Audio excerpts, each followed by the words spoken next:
apakah dampak PKB sudah mengadopsi Undang-Undang 11 tahun 2020 terhadap putusan MK dan bagaimana solusinya? Ya, jadi kalau PKB kita hari ini sudah mengadopsi Undang-Undang 11 2020 atau UCK,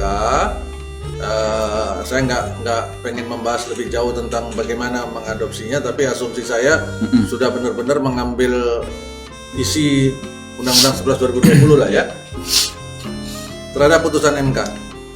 Kalau putusan MK hari ini sih kan masih tetap berlaku ya, karena masih bersyarat kan selama 2 tahun.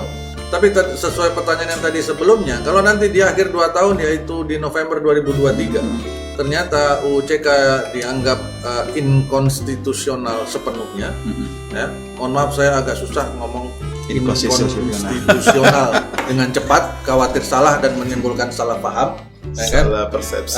Jadi saya harus pelan-pelan ngomongnya, ya kan? Jadi kalau itu dinyatakan inkonstitusional sepenuhnya, berarti kan kembali ke Undang-Undang 13. Maka seluruh PKB yang hari ini sudah mengadopsi UCK mau nggak mau menjadi batal demi hukum dan harus kembali ke Undang-Undang 13 semua. Oke, clear ya? Ya, saya berharap itu cukup jelas. Ya. Tapi itu ketoknya nanti lihat di November 2023. Kita lihat nanti. Nah ini ada lanjutan nih. Bagaimana solusinya kan gitu? Ya solusinya harus dirubah lagi nanti.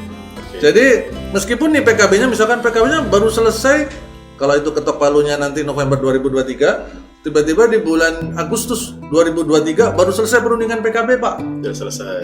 Kita semua 100% sepakat menggunakan Undang-Undang 11 2020, gitu kan? Entah gimana caranya, hebat kan? Serikatnya bisa setuju. Dah, masuk sana, dicetak bukunya, baru tumpengan, baru pesta, team building dan sebagainya, merayakan keberhasilan perundingan PKB 100% UCK. Turunlah putusan November 2023 ketok palu. Oke, inkonstitusional sepenuhnya. Desembernya PKB itu nggak bisa lagi dipakai. Oke, harus ganti. Harus ganti. Ya. Sesuai dengan undang-undang sebelumnya ya. Iya. Ya, oke. Ini pertanyaan berikutnya di bawah kali Pak. Supir Yang ini. PT kok bukan karyawan? Nah, Ya. ini sebenarnya tadi nggak terlalu. Ini baru pertanyaan ya. Pertanyaan, oke. Supir PT kok bukan karyawan? Gimana solusinya agar diangkat jadi karyawan? Nah, ini menarik nih. Si penanya menanyakan, kenapa supir PT kok bukan karyawan? Ya kan?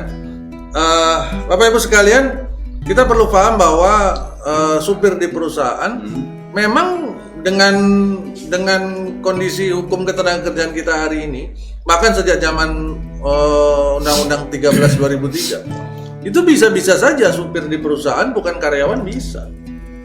Contoh, sebuah perusahaan manufaktur,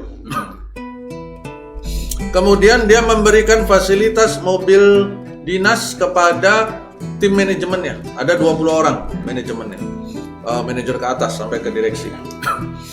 Masing-masing dapat mobil, 20 mobil dong. Ya. Dilengkapi dengan supirnya. Oke. Pertanyaannya, apakah si supirnya, supir yang 20 manajemen tadi, supirnya harus jadi karyawan PT itu? Enggak. Dalam undang-undang kita, di hukum ketenagakerjaan kita, baik di Undang-Undang 13 maupun UCK, apalagi UCK ya, di Undang-Undang 13 aja si supirnya itu boleh bukan karyawan. Jadi apa dia? Dan dia bisa menggunakan outsourcing, ya, alih-daya kalau istilah sekarang. Itu dia boleh.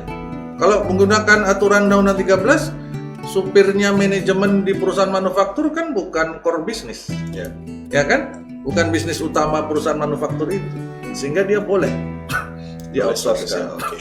Ya, sehingga dia boleh. Dan bahkan dalam praktek hari ini justru lebih banyak perusahaan yang menggunakan tadi outsource. Bahkan mereka mengoutsourcekan beserta persewaan dan pengelolaan mobilnya. Ya kan? Jadi dia sewa mobilnya, misalkan saya sewa Alphardnya 20 unit plus supirnya ya. Oh udah, jadi si perusahaan persewaan mobil tadi dia sudah langsung menyiapkan mobil dan supir. Jadi outsource sarana ya? Outsource sarana, dan itu boleh ya. Apalagi kalau sekarang UCK bagaimana, dan lebih liberal lagi. Nggak cuman ngomongin non core business, yang core business aja sekarang boleh di outsource. Berarti termasuk perusahaan-perusahaan berbasis logistik juga ya, yang memang core-nya adalah teman-teman supir nih Iya. banyak kan ya. Itu boleh sekarang. Oke. Ya. Bahkan nggak usah kok ngomong supir nih, mohon maaf. Kita ngomongin GM, manager. Pokoknya di bawah direksi yang ada dalam akta ya. Yang di bawah akta, semua orang di bawah akta itu sekarang boleh di outsource. HR manager boleh nggak? Boleh. Accounting manager boleh. Kecuali IT, legal, semua boleh. Kecuali di akta. ada dalam akta dia nggak boleh di outsource. Jadi kalau misalkan saya besok bikin perusahaan, bikin PT, ke notaris nama saya muncul dalam akta, kemudian saya dan Pak Yunus muncul dalam akta, setelah itu kita ngerekrut orang, 1.000 orang. Boleh nggak semuanya outsource, 1.000-1.000-nya? Boleh. Nggak dilarang dalam UU CK sekarang.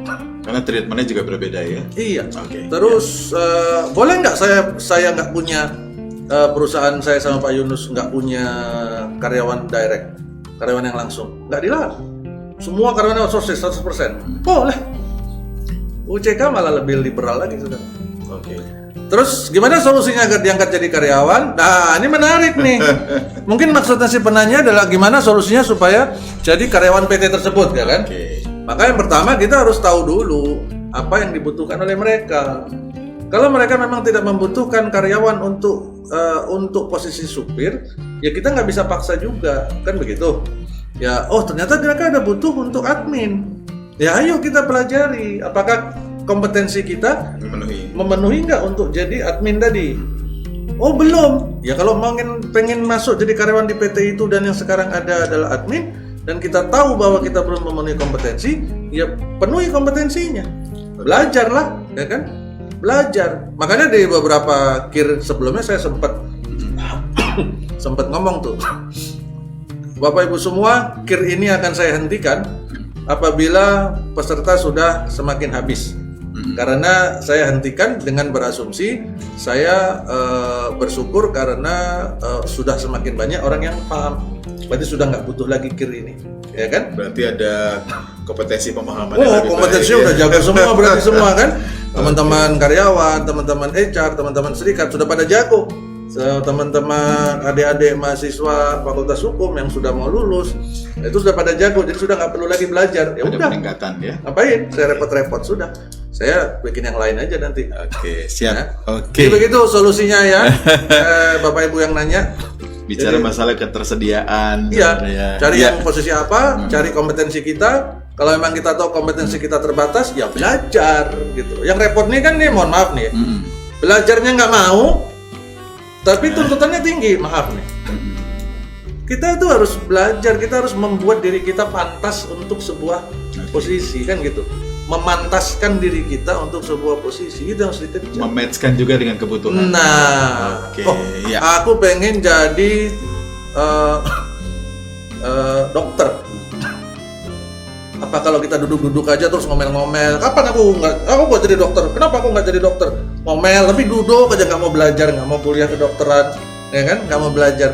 Kira-kira mungkin nggak jadi dokter? Jadi halu. Nah itu dokter halu kan?